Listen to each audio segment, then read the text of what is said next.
Just a couple of things for you all at the top. The president and his entire administration are continuing to engage closely with leaders on Capitol Hill about the need to act quickly on the American Rescue Plan so we can finish the job of getting $2,000 checks out to Americans, so we can get more vaccines in the arms of Americans, so we can get economic relief to families facing eviction or food insecurity, and so we can help reopen schools safely. We're encouraged that both Speaker Pelosi and Majority Leader Schumer are in full agreement about the need to move swiftly on the president's proposal, and the committee markups we'll see throughout the week are evidence of Congress acting on that expeditiously. Our expectation is that this week's House markups will track closely with what the president has proposed, but there will, of course, be adjustments to strengthen the bill and tweaks as a result of the legislative process, which he's quite familiar with, having served there for 36 years, which is exactly how the process is supposed to work. We're also going to continue to make the case directly to the American people about the urgency of getting this package across the finish line, including through national and local TV and radio interviews, engagement with hundreds of mayors and county elected officials, consultations with stakeholders across the political spectrum, from labor and rural leaders to the faith community. Here's a quick overview, a number of you have asked about this, of the sense of the scope of our efforts. Over a dozen senior administration officials have conducted over 100 national TV, radio, and podcast interviews to discuss the American Rescue Plan. We've done over 30 local TV interviews in states ranging from Nevada to Louisiana to Pennsylvania. In the last week alone, our legislative affairs team had done more than 300 calls with members and staff on the Hill, including 40 calls with Republicans or bipartisan groups. And you can expect that the president will engage throughout the course of this week with a range of stakeholders, including business leaders, mayors and governors. And as we've discussed before, this message is resonating. Poll after poll show a bipartisan majority of the American people in support of the president's plan. A couple of other quick updates for all of you. Many folks likely noticed, if you all watched the Super Bowl, the President and the First Lady yesterday appeared in a PSA that aired during the pregame show, thanking healthcare workers and addressing the importance of continuing to wear masks and getting vaccinations when it's your turn. This is a good example of how you can expect the White House in the coming months to reach out with critical public health messaging as part of an education campaign, meeting Americans where they are, on their couches, watching the Super Bowl for yesterday, and communicating about the important mitigation steps people can take. As many of you also know, last night during the Super Bowl, President Biden called service members to thank them for their courage, dedication, and service to our nation. He first called troops with Resolute Support Mission in Kabul, and then the USS Nimitz. He then shared via ship broadcasts a message to the nearly 5,000 sailors and Marines who comprise the USS Nimitz crew. With that, let's get to your questions. Go ahead, Alice. Thanks, Jen. I have two. The first is on your favorite topic, impeachment. Does the president have plans to watch any of the trial this week? And does the White House prefer a speedy impeachment trial, or would the president prefer a full airing of the violence at the Capitol and Trump's role in inciting it through things like live witnesses? Well, first, the president himself would tell you that we keep him pretty busy, and he has a full schedule this week, which we will continue to keep you abreast of as soon as we have more details. But we've already announced his plans to go visit the NIH, to go visit the Department of Defense. As I noted, he will be engaging with business leaders, mayors, and governors, and of course, continuing to make the case and have conversations with Democrats and Republicans directly about his hopes and plans for the American Rescue Plan moving forward as quickly as possible. So I think it's clear from his schedule and from his intention, he will not spend too much time watching the proceedings of any time over the course of this week. He will remain closely in touch with Speaker Pelosi, Leader Schumer, a range of officials on the Hill about his plan, and that's exactly what they want him to do, is to remain focused on that. And he will leave the pace and the process and the mechanics of the impeachment proceedings up to members of Congress. And President Biden said there's no need for Trump to receive intelligence briefings. Has Trump requested any? Has he received any? And is that the official decision, or who is that decision left up to? Well, the president said when asked that there was no need for him to receive them, and he referenced, of course, his erratic behavior, which I think many Americans would agree with him on. He was expressing his concern about former President Trump receiving access to sensitive intelligence. But he also has deep trust in his own intelligence team to make a determination about how to provide intelligence information if at any point the former president requests a briefing. So that's not currently applicable, but if he should request a briefing, he leaves it to them to make a determination. Go ahead. Oh, sorry, I've been meaning to go to Reuters next, so we'll go right to you next. Go ahead. Thank you so much. So you mentioned that there will be adjustments, or there could be adjustments to Sure. the ARP. One component of that was really important as far as the campaign promise was the $15 minimum wage. The president has already signaled that that may not make it into the full package. How important is that measure still to the White House, and how will you get it done?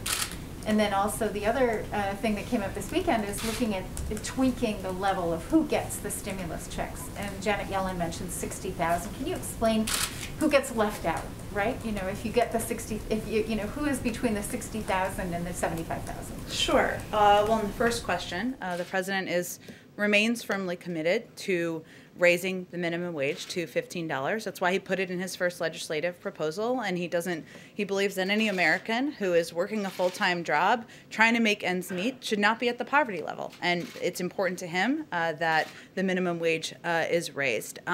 He was referring this weekend to, as you noted in your question, the parliamentary process. Obviously, it's the most likely path at this point is through a reconciliation process. There is a parliamentarian who will make decisions about what can end up in a final package. And that was certainly what he was referencing in his comments.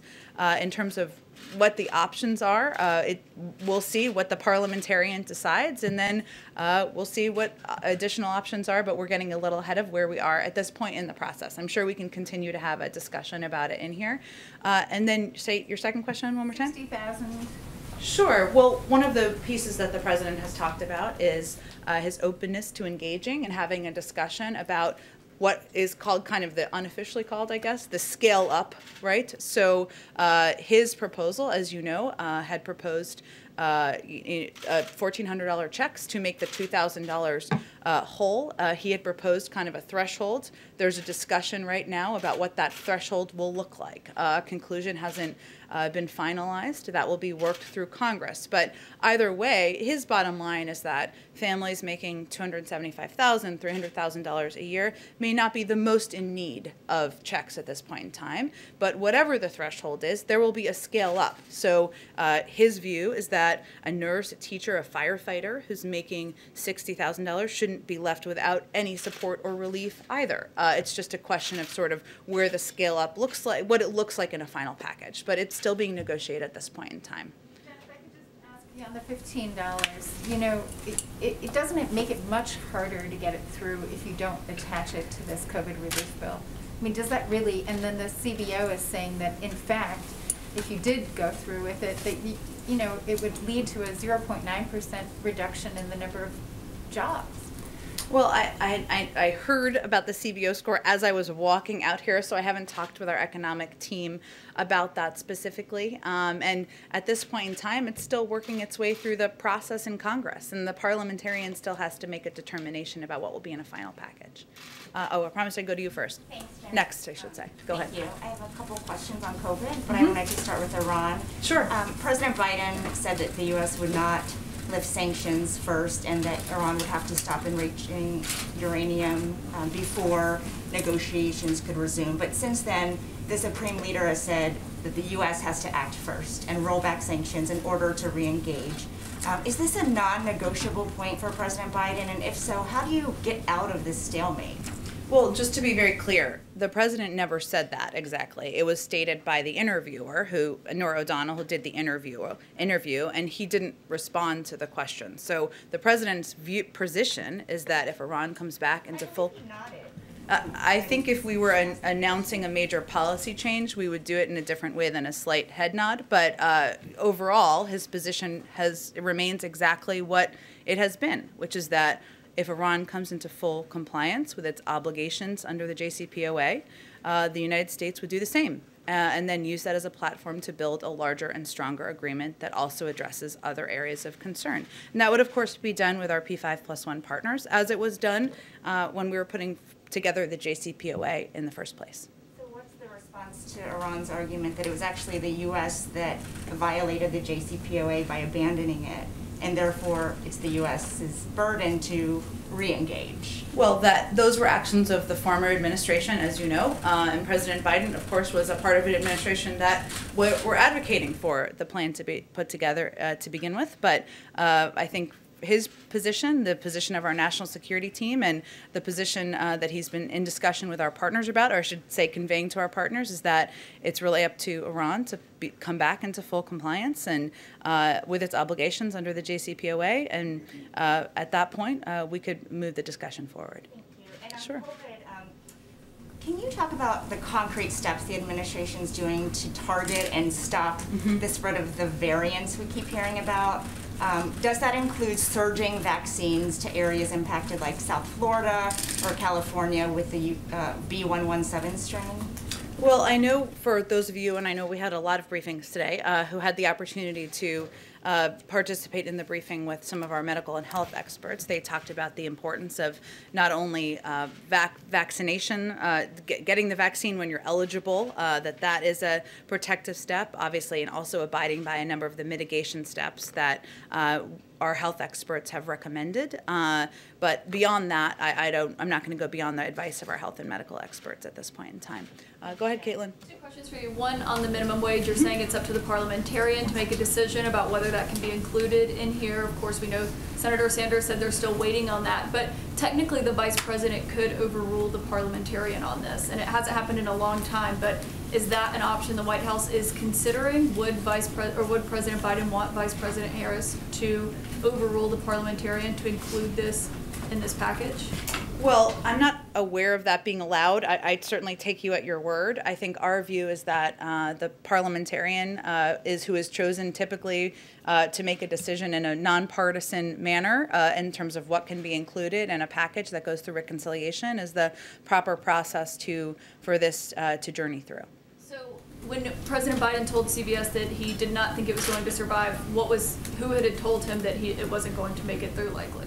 Well, the president was in Congress in the Senate for 36 years. Again, it still has not worked its way through the process, and that can take a bit of time, and we certainly defer to the parliamentarian and members of the House and of the Senate, I should say, to give you a better assessment of what the timeline looks like. Okay, I have another question on impeachment, but just to be clear, sure. So if the parliamentarian says no $15 minimum wage, that's the decision the White House is going with? Well, let's wait and see what they say. And the president remains committed to raising the minimum wage. It's something he talked about on the campaign trail, something he firmly believes in as a person and as a leader, but there hasn't been a determination made at this point in time. Okay, and so on impeachment, the president and the White House has not said either way if he believes that former President Trump should be convicted by the Senate in this trial. But if he doesn't believe that he should get access to intelligence briefings, why can't he say whether or not he should be convicted by the Senate? He's no longer in the Senate. He's retired from the Senate, and he's president of the United States, and his focus is on getting relief to the American people, and that's exactly what he's conveyed publicly, of course, and privately as well, and he'll leave it to his former colleagues in the Senate or members of the Senate to determine the path forward. But doesn't he think that someone, if he believes his behavior is too erratic to get access to intelligence, then doesn't he believe that he should be barred from holding office again? Well, he ran against him because he felt he was unfit for office, and he defeated him, and that's why he's no longer President Trump is no longer president of the United States. So I think his views of the former president are pretty clear, but he's going to leave it to the Senate to see this impeachment proceedings through. Go ahead.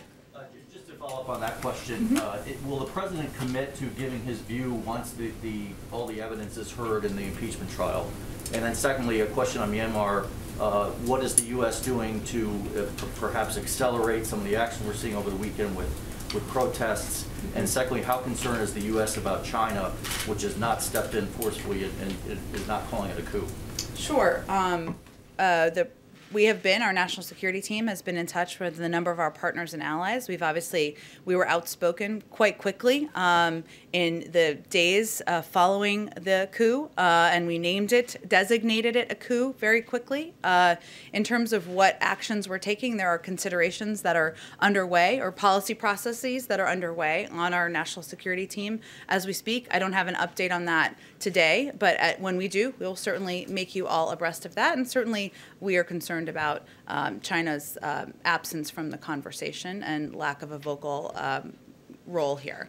On the first question, the president was asked about this morning, and he made pretty clear he wasn't planning to speak to it. So again, he's no longer in the Senate, and we put out a statement at the conclusion of the House proceedings.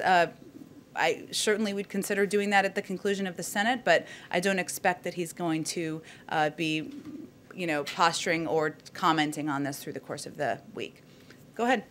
Thank you, Jen. I do have a question on COVID, but first on energy. When is it that the Biden administration is going to let the thousands of fossil fuel industry workers, whether it's pipeline workers or construction workers, who are either out of work or will soon be out of work because of a Biden EO, when it is and where it is that they can go for their green job?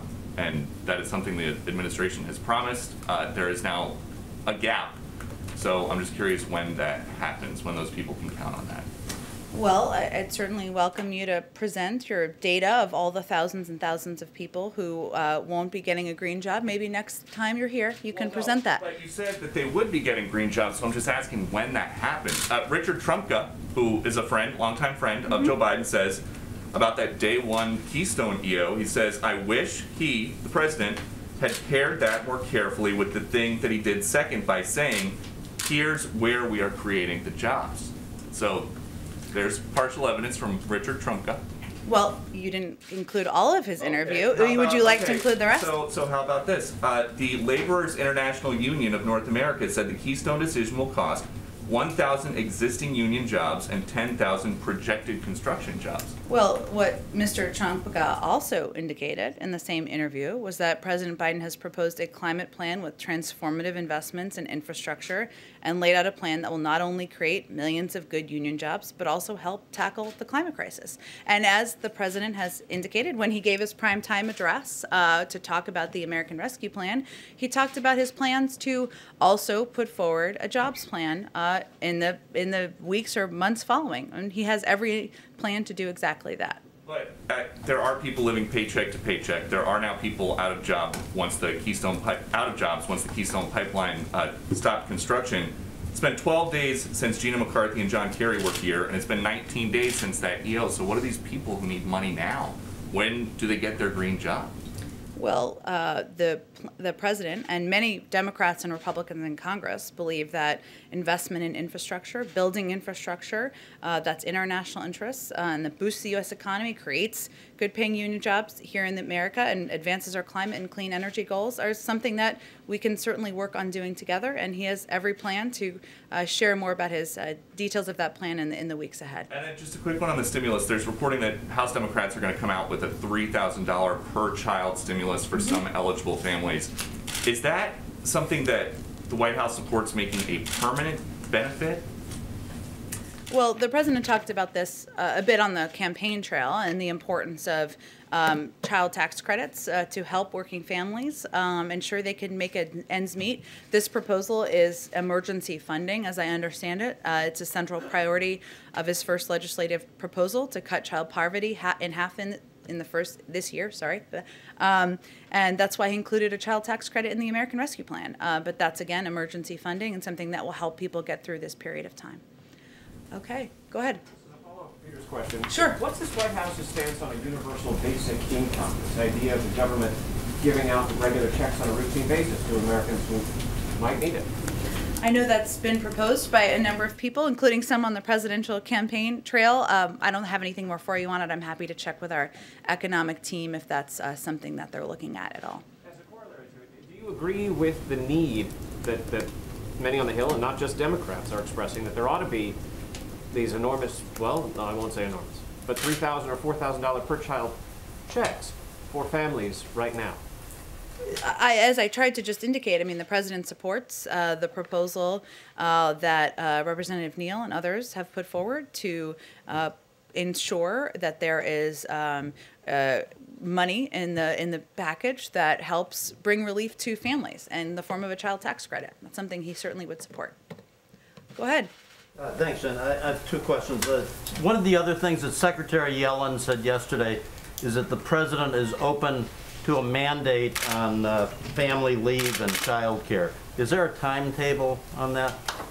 I don't have any more details or a timetable for you. Certainly, as a father himself, this is an issue that he has spoken about in the past, but I don't have any more details at this point in time. And also, yesterday, did the president or did the White House have any concern about what we all saw on TV from Tampa about the thousands of people out celebrating and without masks? Any concern there? Certainly. I mean, the president, I haven't spoken with him specifically about the events of this weekend, but, he did a PSA yesterday with Dr. Biden making clear that social distancing, that mask wearing, that getting the vaccine when you have the opportunity to get the vaccine are vital steps to keeping more Americans safe and saving more lives. And certainly we know the Super Bowl looked not like different from what it has in the past, and he also conveyed that he's hopeful that next year will be a moment where everybody can celebrate and party. But he is, of course, concerned when there are pictures and photos, we all are, that show many, many people without masks in close distance with one another at the height of a pandemic. Go ahead. Jen, I have two questions. First, President Biden said in the CBS interview that he hadn't spoken to President Xi yet because he hadn't had an occasion to talk to him. There's no reason not to call him. But has there been, is it actually part of the strategy to not call him yet and to hold off on that in hopes of kind of sending a message to China that President Biden is not going to, try to work really hard to curry favor? Is there something happening there? Well, part of our strategy is to consult closely with our partners and allies, and you saw we did readouts of these calls over the past week or so that the president spoke with the Prime Minister of Japan, he spoke with the Prime Minister of South Korea, he spoke with the Prime Minister of Australia, and China was, of course, an important topic of conversation during those conversations. He also discussed China in calls with his European allies thus far. So part of our strategy is certainly engaging with partners in the region and allies and doing those calls and engagements first, and also having consultations with Democrats and Republicans on Capitol Hill. I know I can't say this forever, but we've only been here 2.5 weeks. He has not called every global leader yet. He's not had engagements with all of them, and I'm sure he will do more of that in the weeks ahead. But he has spoken to President Putin, who is somebody who is not quite an ally. Certainly not. So, yes. And that was more than a week ago at this point. So, yes, but he had that conversation in part because there was a timeline for New START and the deadline that was approaching with New START. And during that conversation, he made very clear that there are significant concerns the administration has about the reported actions of the Russian government. But for the most part, his other calls have been with partners and allies in the region, in Asia, and in Europe as well, at this point in time. And then on something else, Ron Klain said on January 21st that the administration was going to try to build what he described as a national clearinghouse for information about the COVID vaccine.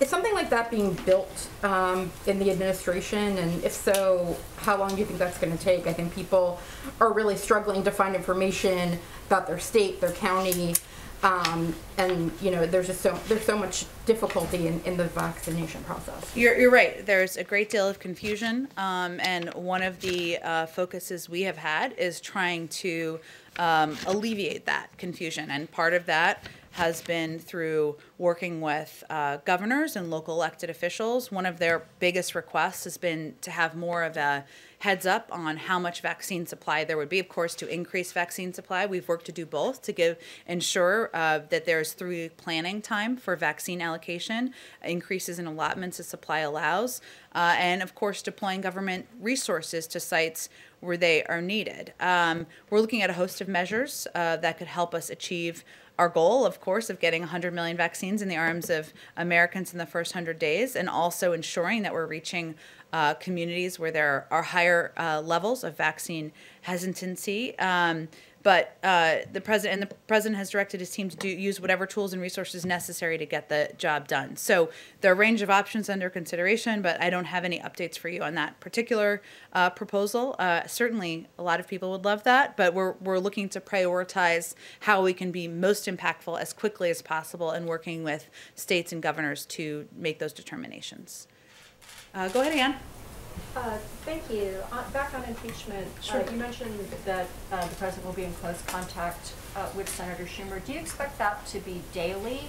Have they, for example, have they spoken since he's gotten back from Delaware? Will that be a regular way that the president is briefed on the progress of the impeachment trial? I don't expect that would be a primary topic. I actually expect it would be more about the American Rescue Plan and progress being made on that front. There are, of course, markups happening this week, more on the House side, and the president has remained in close touch with Speaker Pelosi and Leader Schumer very regularly over the course of the last few weeks, and I expect that would continue. Do you expect that they will have any strategy discussions at all as the trial is unfolding? I don't expect that would be a primary point of discussion of their conversations. You said that he's busy and he's not going to be spending moment by moment attention to it this week, but will he get a daily update or perhaps more frequently than that from White House staff? I don't expect that will be a primary focus for him this week or of his senior staff either.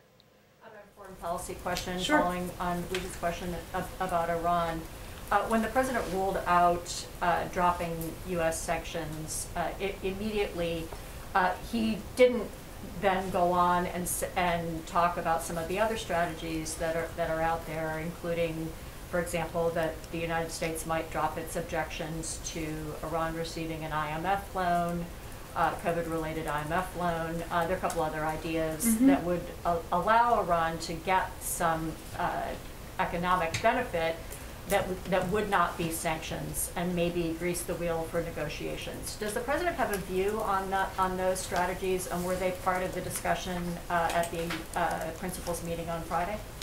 I'm not going to read out a principals meeting, which was primarily focused on a range of issues in the Middle East. Of course, Iran was a topic of discussion, or was expected to be a topic of discussion. I think during the interview, the president was asked about whether he would roll back sanctions, and he conveyed no, that the ball is in Iran's court. It wasn't a more extensive conversation than that during the interview, and that's long been his position. So that really is the next step in terms of engagement with Iran from here.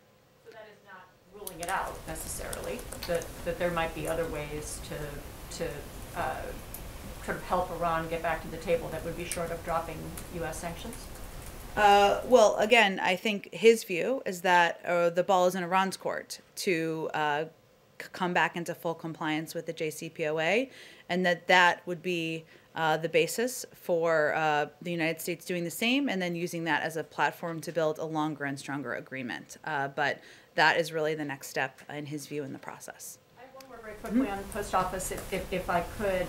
On-time first-class mail delivery dropped to 38% in December of this year from 92% the year before. Does the president have a view on whether the Postmaster General should keep his job, and if he would like to see the Postmaster General removed, would he move to change the makeup of the governing board that could make that happen? Well, as I understand it, there are a number of openings right now on the governing board of the post office, or vacancies, I should say, that would, of course, work their way through a personnel process. I don't think I have anything more on this for you, but I can follow up with our team and see what more we can report out. Go ahead.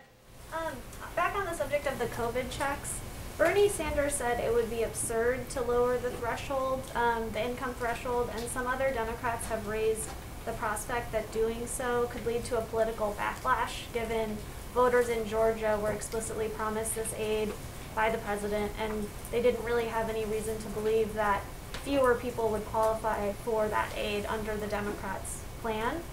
So I'm wondering if that's something you guys are concerned about, and how you would address that criticism. Well, the president proposed the $1,400 checks to make plus 600 is of course $2,000 because he was felt it was important and vital to get that direct relief to as many Americans as possible and target that relief to the Americans who need help the most. And that's how his original plan and proposal was designed. He's also said, and I've said many times from here, that the final plan will look different from what the plan he proposed in his joint session address. It's still working its way through Congress, and I don't think a conclusion has been made yet on the exact level of targeting. And when it does, we're happy to have a conversation about that. But part of this is an opportunity for members of both parties and members who are across the political spectrum, of course, even in the Democratic Party, to weigh in on what the path forward should look like. Go ahead in the back. Thank you, Jen. A little bit of follow-up on the Iran and China question. What does President Biden consider the biggest threat to the U.S. national security? Overall in the world?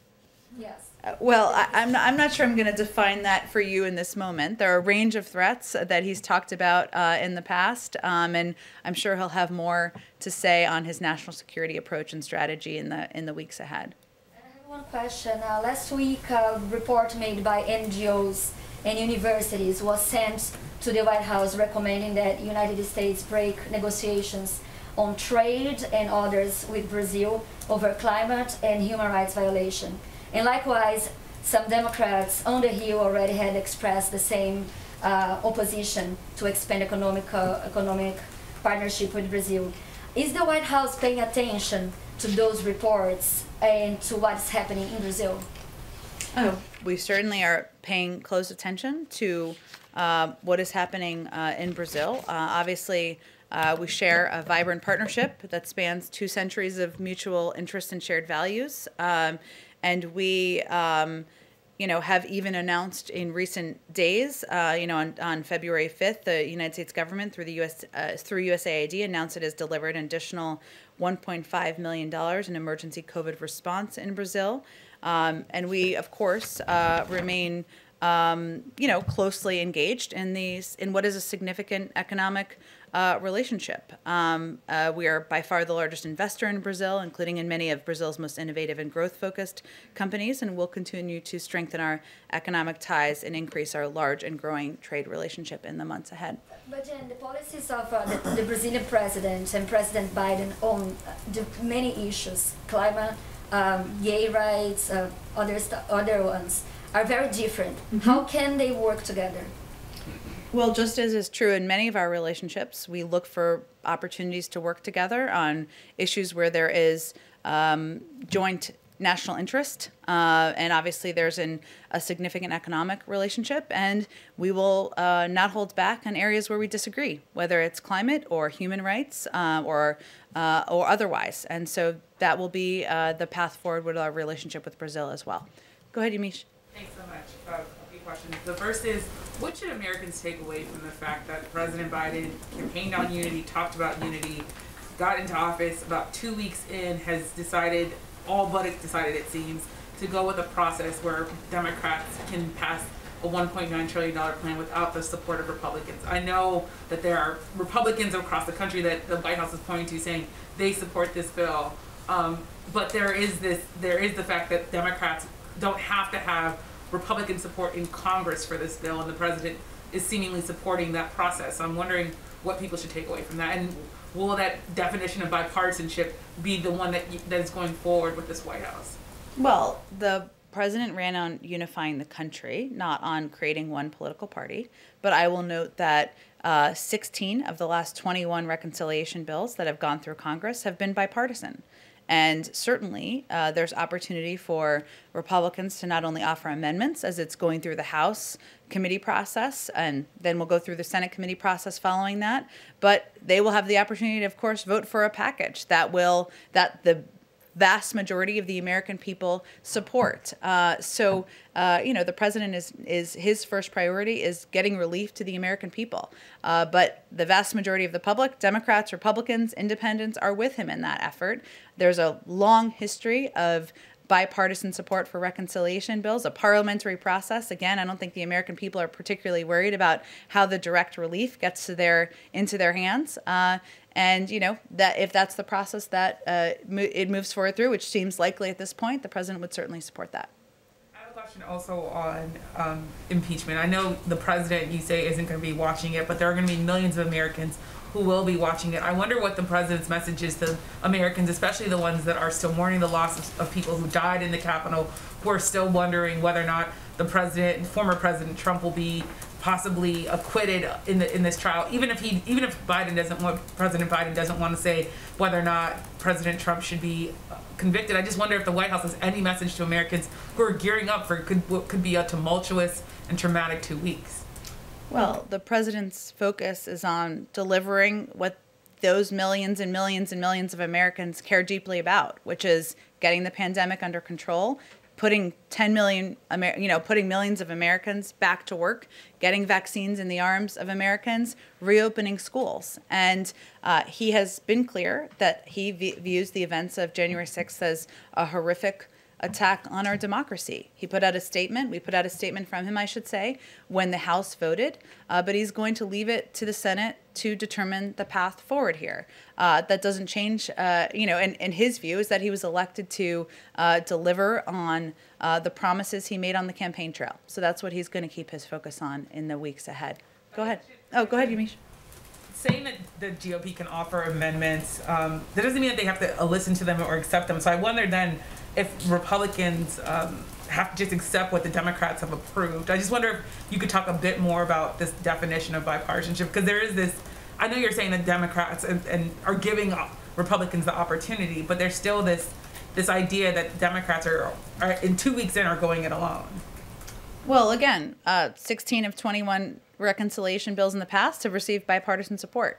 And the ideas in this package, the proposals in this package, have broad support from Democrats, Republicans, and Independents across the country. So I would pose the question back to Republicans. Why aren't you supporting what the vast majority of the public supports? I'll leave it at that. Go ahead. Oh, sure, go ahead. Completely it's okay. But we can switch topics. It's fine. Go ahead. A completely different topic, which is Defense Secretary Lloyd Austin wrote his first memo on January 23rd that the president had ordered a 90-day commission to pursue solutions to sexual assault in the military. I'm wondering if you could talk a little bit about if that's a White House commission, a defense commission, who picks the commissioners, anything more you can say about that commission that's supposed to be looking at sexual assault in the military. I believe it's a commission at the Department of Defense. It's certainly an initiative the President of the United States supports, but I would send you to the Department of Defense for more specifics about the timeline and membership. Go ahead. With some of the crises that the nation has faced in recent months, you've got COVID, more than 400,000 Americans dead, January 6th, the attack on American democracy. There have been calls for a 9/11 style commission to write the official histories of those events. Is that something the president would support? Of the COVID commission? Or 9/11. I'm sorry, or January 6th, rather. A determination of that kind would be made by Congress, as you well know, and his focus at this point in time is on addressing the crisis in this moment, right? Which is ensuring that more Americans get shots in their arms, that we are getting the pandemic under control. There has been a report by HHS looking at the prior administration's handling of the COVID crisis, and we've also not held back in areas where we felt that it was handled in a way that impacted the lives of millions. But at this point in time, our focus is really on getting the pandemic under control, and we'll leave that decision up to Congress. Go ahead. Two quick ones. One, news of the day. Has President Biden reached out to anybody from the Tampa Bay Buccaneers? And if not, is that something that's going to happen today? It's very exciting, the outcome of the Super Bowl, I guess, if you're a fan of the Buccaneers. But we will be inviting, I don't have an update for if it's happened yet, but I do have an update that we look forward to inviting the Buccaneers as well as the 2020 NBA champions, the Lakers, to the White House when it is COVID safe. But I don't know when that will take place yet. Thank you. And on immigration, there's some new reporting that ICE is going to get some new guidance to no longer focus on deporting illegal immigrants who have been convicted of DUI, simple assault, solicitation, drug-based crimes, among other things. And I'm curious how that is in the interest of public safety. Well, first, it's guidelines that would be put out by the Department of Homeland Security, and I'd certainly send you them. They have a confirmed secretary now, but the priority for the enforcement of immigration laws will be on those who are posing a national security threat, of course, a public safety threat, and on recent arrivals. Nobody is saying that DUIs or assault are acceptable behavior, and those arrested for such activity should be tried and sentenced as appropriate by local law enforcement. But we're talking about the prioritization of who is going to be deported from the country. And more broadly, would this be what Biden was talking about in the debate where he said in the Obama administration they didn't do enough to reform the immigration system because he was just vice president, but that if he was president, things would change? Is this the kind of change that he was talking about?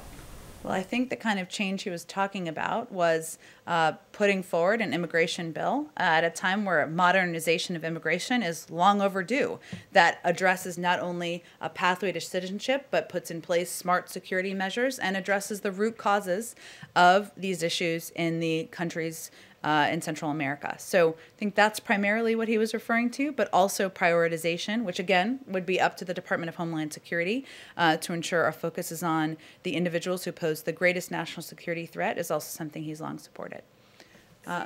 Go ahead, Caitlin. Sorry. You seem to be saying this, but I just wanted it to be clear. Yeah. Former President Trump has not requested any intelligence briefings, right?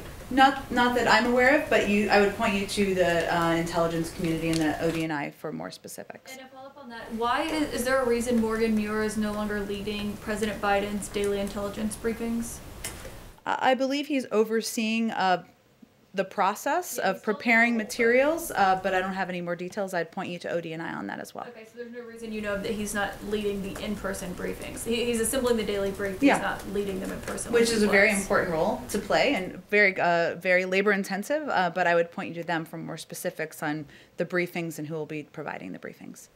Go ahead. Thanks, Jen. I have two questions. One's a quick follow on Sure. impeachment. Aside from the particulars of this case, does President Biden think it's constitutional to impeach and convict a former president who is no longer in office? I'm just not going to have any more for you on weighing in on impeachment. I appreciate it's a big story, but our focus is on the American Rescue Plan and delivering for the American people. Got it. I do have a COVID crisis related question. Go ahead. Because the attacks in the Asian American community continue to rise, and over the weekend there were some videos that went viral because elderly Asian Americans were really attacked and in a way that is difficult to watch. And I wonder, other than the presidential memorandum, is President Biden going to take any further actions to address this problem, and has he seen the videos? I'm not aware that he's seen the videos, but he is concerned about the discrimination against, the actions against the Asian American community, which is why he signed the executive order and why he's been outspoken in making clear that, attacks, verbal attacks, any attacks of any form are unacceptable, and we need to work together to address them. But obviously the executive order is something he did very early in his administration. It's still early, but even earlier, because he felt it was so important to put a marker down. Is there anything more that can be done, like offer DOJ or FBI assistance to local law enforcement authorities? I mean, I'd certainly defer to, we would support, of course, additional action on a local level or federal level, but I would send you to DOJ or FBI for any further specifics on that. Thank you, everyone. See you tomorrow. Thanks, Jen.